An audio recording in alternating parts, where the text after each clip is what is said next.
Hey guys, welcome back to the channel. My name's Pav, and in today's video I'm just going to be chatting about the new 17-28 Tamron f2.8 lens that's just come out for Sony E-mount. So I've been shooting with the lens for a couple of weeks now. I did like a little test video as soon as I got it and I put it up on the channel. It was a video of my girlfriend making a smoothie, and other than that I've done a couple of weddings with it now and a couple of corporate shoots as well. So I've got some good experience with the lens, tested it out quite a bit, and yeah, I'm happy with everything that I've seen so far. It's pretty much as I've expected. This video is I'm actually filming on the 17-28 with the Sony A7III at the moment, shooting in 4K. So you can kind of see like how the image looks and the autofocus and all that kind of stuff, and decide for yourself. It's at 28mm, so yeah, that's what it's filming on now. So yeah, let's jump into like the pros and cons of the lens, of what I found so far. Starting off with the pros, so number one, obviously, like the image quality is the most important thing when it comes to lenses, and yeah, I can report that obviously the image quality is actually absolutely fine. Like when it came to the 28-75, a bit of a shot in the dark of how the image quality was going to be. It was pretty much a case of getting the lens and seeing for yourself, and I was like pleasantly surprised of how good it was.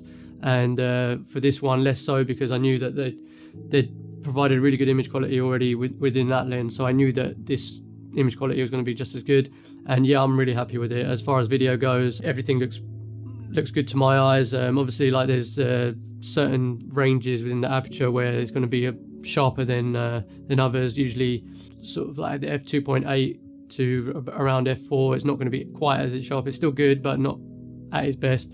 Around f4 to about f8 is when you're going to get like really good like sharp quality out of the lens, but it's just obviously great to have the 2.8 for the low light scenarios. Moving to number two is obviously the second most important thing really for me, is like the autofocus in video.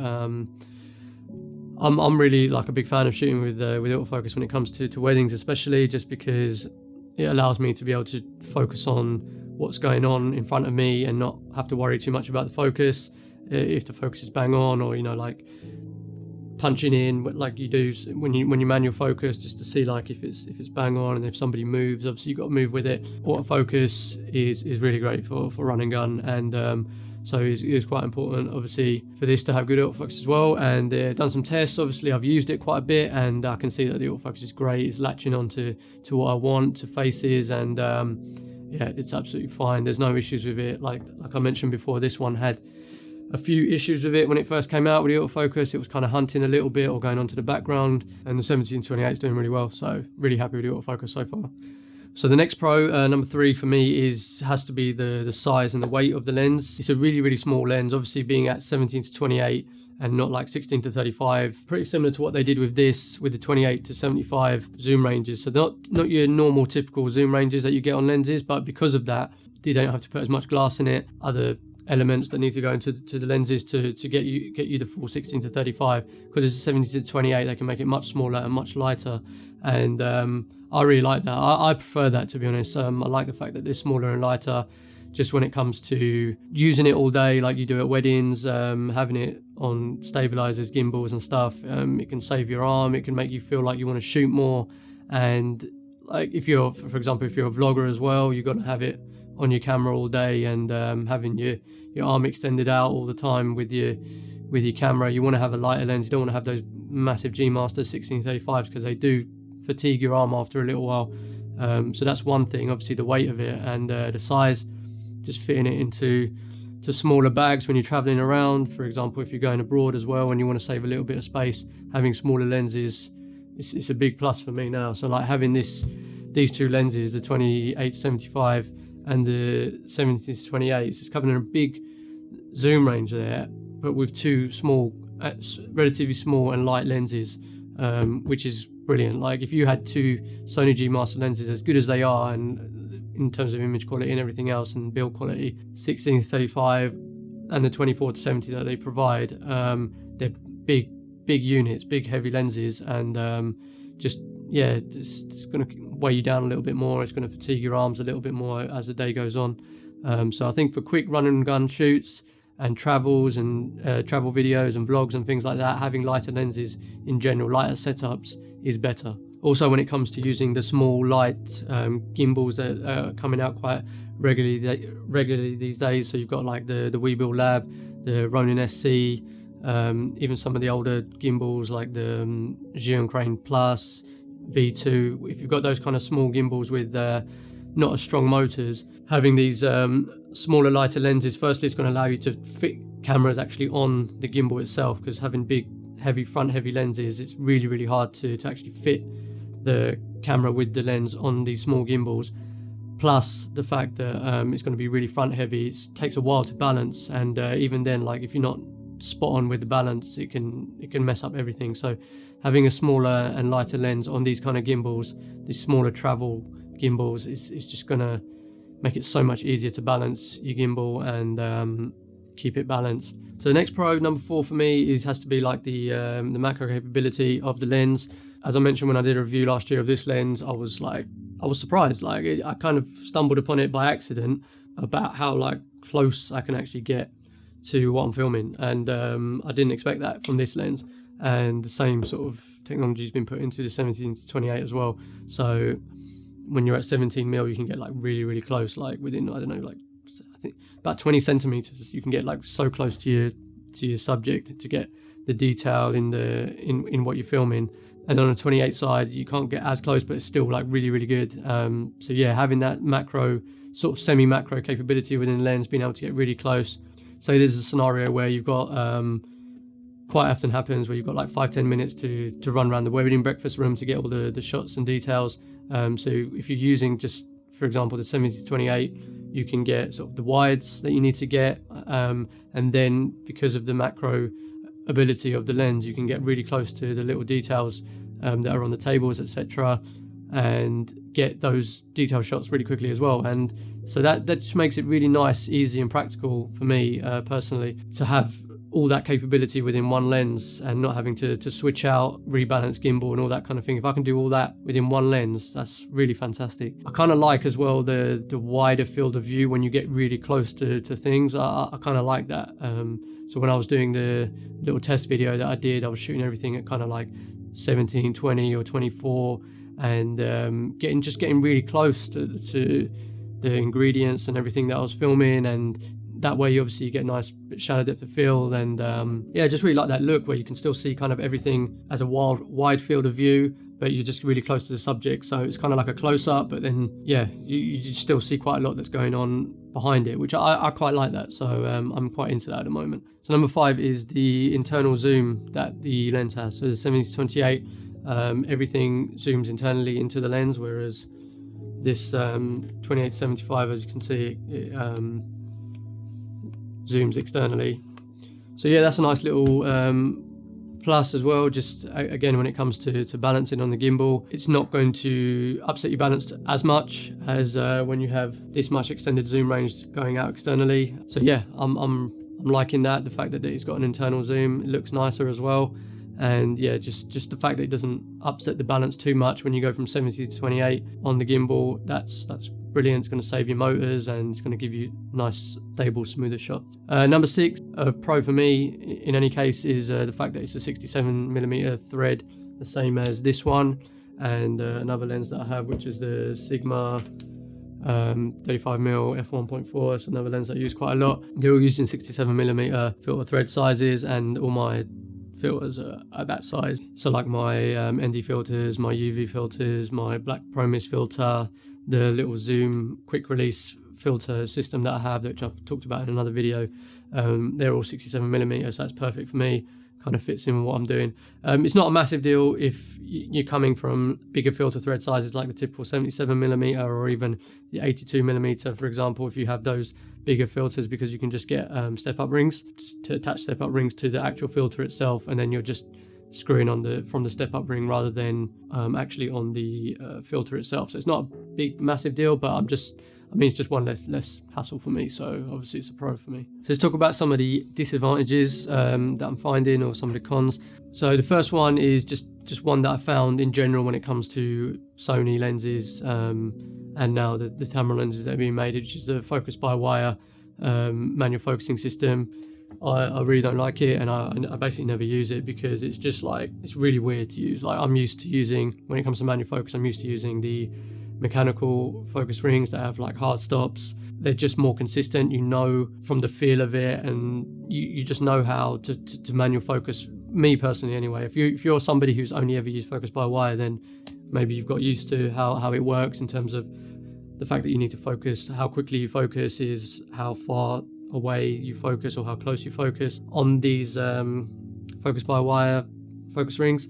I'm not a fan. I've spoken to a lot of other videographers who don't particularly like it that much. It's not really the reason why I get these lenses, like the 28-75 and the 70-28. I'm using them on the Sony A7III, and I know that I'm pretty much just going to be using autofocus.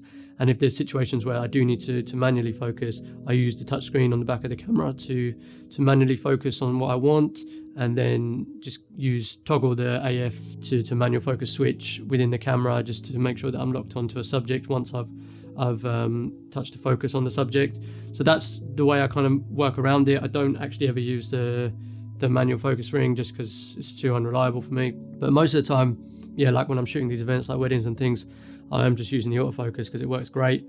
And that's the reason why I've got these lenses. And if there's scenarios that, you know, if I'm shooting something narrative or something where I really need to make sure I'm controlling my focus and not relying on autofocus, then you know, I've got a couple of other lenses, like a Canon 50mm 1.4 that I use that with a Metabones adapter. So I use that if I need to get like really nice manual focusing, because that has a really nice manual focus mechanical ring. You know, not a big downside obviously, because I knew that was how it was going to be, but be aware that in general, like if you really like to manual focus, then you're not going to have a great experience using these lenses. Another downside is there's no image stabilization within the lenses. So a lot of lenses these days, they do come with IS built into the lens, so that this one doesn't have that. Probably another reason why the price is a bit lower is the fact that it doesn't have image stabilization. But again, for me, it's not a massive deal.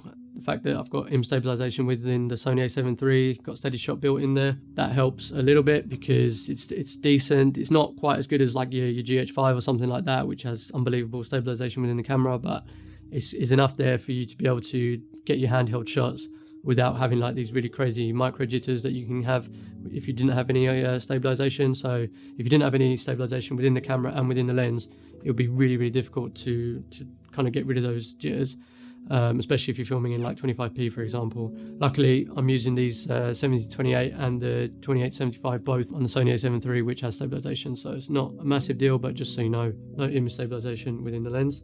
Another downside possibly is if you're used to using AF MF switch on the lens itself, these 70-28, it doesn't have that switch. It's literally got nothing on the lens apart from the markings of 28-75 and 17-28. It's got absolutely nothing else on the lens, so you're going to have to get used to you switching the AF to manual focus within your camera. You just need to customize a button. I'm actually quite used to that now because, like I said, I've been using that for like 14 months or whatever, so now I'm just switching on and off within my camera, and yeah, I'm used to it. But just so you know, there's no AF to manual focus switch on the lens itself. So who is this lens right for? I think if you're somebody who's a vlogger or somebody who does run and gun shooting on a regular basis, like weddings, for example, if you're somebody who is into travel, then I think this lens is perfect, just because obviously nice zoom range you got on it, 70-28, great for those wide shots, and so light, portable. I think it's quite important that you're shooting on something like the Sony A7 III or the Sony A7R series cameras, just so that you can really utilize that autofocus capability within the camera and still have it at full frame. I mean, you've got the A6 series as well, A6 300, A6 500, A6 400s, but then you're going to have more of a sort of 26-42 millimeter zoom range there, which is okay. But I think, yeah, to really get the most out of this lens, you probably want to be having one of the full frame cameras like the Sony A7 III, Sony A7R III or Sony A7R4, whatever, just so that you can really utilize that autofocus capability. I think, however, if you're somebody who's really into using manual focus, somebody who uses manual focus a lot, I don't think this lens is really a great lens to be getting, just because, like I mentioned before, the manual focusing, the focus by wire, for me, in my opinion, is not great. I don't like it. I don't think if you're used to using mechanical focus wheels, used to focus pulling in that sense, if you're used to using follow focuses, things like that, and and you're really precise with your manual focus, you're not going to enjoy it on these kind of lenses like the 17-28 and the 28-75 or any other kind of Sony lenses, just because of the focus by wire. In that case, I'd probably just stick to using lenses that have mechanical focus wheels, like the Canons, the Nikons, Sigma, etc., and adapting that to your lens.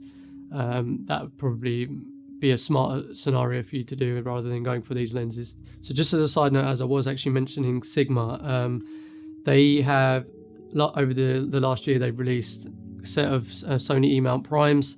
I bought one of them, which I use. It's the Sony 35mm f1.4, which is a really nice lens. I really like it.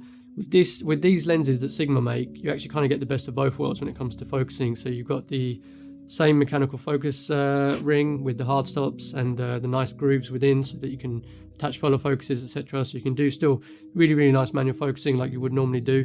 And it's also obviously E-mount, so you've got the autofocusing there. So you've got kind of the best of both worlds when it comes to these Sigma lenses. So that's a really good option if you're not sure what you're going to be doing and you just want to keep your lenses down and just have one or two. They're actually starting to come out now with zooms as well. So they've got a 14-24, I believe, that's just come out. It's a f2.8. So that's in sort of comparable to this 17-28 zoom range. If it's going off by the technology that they've used on all the other art lenses for E-mount, then the 14-24 f2.8 will most likely have a good mechanical focus wheel, and you'll have the E-mount as well. So that could be worth looking into. I think it's going to be about £1,500.